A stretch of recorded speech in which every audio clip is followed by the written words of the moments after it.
Hello guys, welcome back to the channel. In this today's tutorial, I'm going to show you how to fix recent call history not showing on Android mobile phone. Okay, let's get into it guys. Here I have opened my Android mobile phone and I'm going to show you some methods you can try to fix this recent call history not showing problem. You can go to your settings first and then you're going to open the app setting. You can scroll down until you find the app setting or app manager.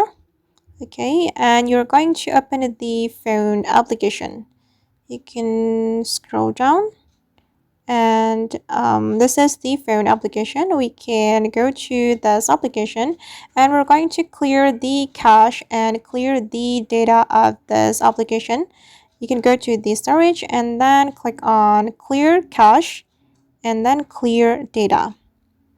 Okay, and the second method you can try is forcing this application to stop. You can click on force stop. Okay, then click on OK. Right, and after that you can go back to your app screen and try to check the recent call history on your phone application.